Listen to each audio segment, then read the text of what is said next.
Hello दोस्तों, मेरे channel haunted tales पे आप सबका फिर से स्वागत है। आज की हमारी कहानी है खूनी कब्रिस्तान की। एक ऐसा कब्रिस्तान जिसके आसपास जो भी गया वह जिंदा वापस नहीं लौटा। ये बात तब की है जब मैं स्टडीज़ के लिए हिमाचल गया हुआ था। हॉस्टल में रहने वाला मैं यानी कि अजय अपने दोस्तों के साथ काफ़ी एंजॉय किया करता था। मेरा एक बहुत ही पक्का दोस्त था अविनाश। हम दोनों हमेशा साथ में ही रहा करते थे। हमारे हॉस्टल के पास एक अफवाह फैली हुई थी कि हमारे हॉस्टल के पीछे जो कब्रिस्तान है उसके आसपास रात को कोई भी नहीं जाता। अगर कोई गलती से वहाँ चला जाता है तो कभी वापस नहीं लौटता। ये बात बहुत समय से चली आ रही थी और बहुत से लोग सच में उस कब्रिस्तान के पास जाकर गायब हो गए थे। एक रोज़ जब रात को हम सारे दोस्त बैठकर बातें कर रहे थे तब किसी ने मजाक मजाक में उस खूनी कब्रिस्तान की बात छेड़ दी। यार मुझे लगता है उस कब्रिस्तान में ऐसा कुछ नहीं है, ये सिर्फ कहने की बात है। आज तक हम तो कभी गए नहीं वहाँ पे, तो हमें पता कैसे लगेगा कि सच में वो कब्रिस्तान खूनी है भी या क्या नहीं। मैं तो शर्त लगाता हूँ कि अगर कोई चला जाए ना मैं उसे मान जाऊँ, जो वो कहे मैं वो करूँ। अविनाश ये बात सुनकर तैयार हो गया उस खूनी कब्रिस्तान में जाने के लिए। मैंने उसे बहुत समझाया पर उसने मेरी एक न सुनी। मैं, अविनाश और हमारे दो दोस्त छुपते छुपाते वार्डन से बचते हुए अपने हॉस्टल से बाहर निकलकर उस कच्चे रास्ते पे जाने लगे। जैसे ही खूनी कब्रिस्तान हमारी आंखों के सामने आया, हमारे उन दो दोस्तों ने अपनी हिम्मत तोड़ दी और कहा कि हम तुम्हारा यहीं इंतज़ार करते हैं, तुम जाओ और हमें बताना वहाँ क्या हुआ क्या नहीं। मैंने अविनाश को बहुत समझाया पर उसने मेरी एक न सुनी और मैं और अविनाश धीरे धीरे गेट खोलकर कब्रिस्तान में अंदर की ओर चले। कब्रिस्तान में अंदर घुसते ही मानो हवाएं धीरे धीरे ठंडी ठंडी काफ़ी तेज़ हमारे आसपास चलने लगी हो। अजीबोगरीब जानवरों की आवाज़ हमारे कानों में सुनाई दे रही थी। मुझे तो काफ़ी डर लगने लगा।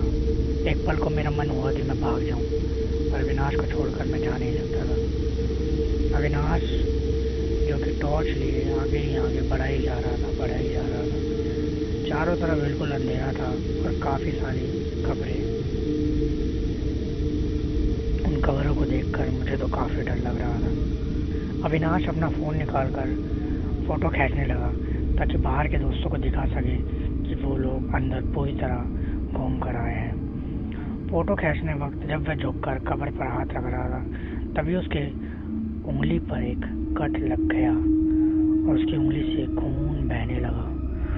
जैसे ही उसके खून की बूंद उस कब्र पर गिरी मानो कब्रिस्तान में तूफान सा आ गया और एक झोंका हम दोनों को गिराता हुआ हमारे बीच में से आया और उस खून की बूंद को गायब कर गया।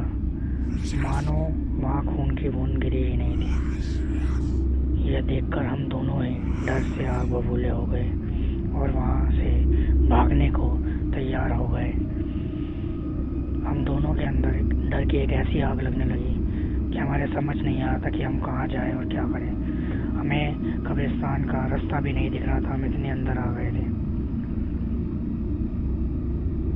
मैं अविनाश का हाथ पकड़ जल्द से जल्द लेकर भागने लगा, पर मानो अविनाश को कोई पीछे से पकड़कर खींच रहा हो। मैं खूब ताकत लगा रहा था पर अविनाश को उसकी जगह से हिला नहीं पा रहा था और देखते ही देखते अगले पल अविनाश को कोई पैर से घसीटता हुआ पीछे की ओर लेता चला गया। मैं भागते भागते अविनाश के पीछे गया पर अविनाश कहीं नहीं दिख रहा था। जब मैंने झाड़ियों से हिलते हुए आवाज़ सुनी तब टॉर्च मारकर मैंने झाड़ियों के पास देखा कि वहाँ क्या हो रहा है। मैंने देखा कि एक शैतान जैसा इंसान जिसकी बॉडी पूरी तरह जली हुई थी अविनाश के शरीर से खून पी रहा था। अविनाश वहाँ तड़प रहा था और मुझे देख रहा था, लेकिन मेरी सारी हिम्मत टूट चुकी थी।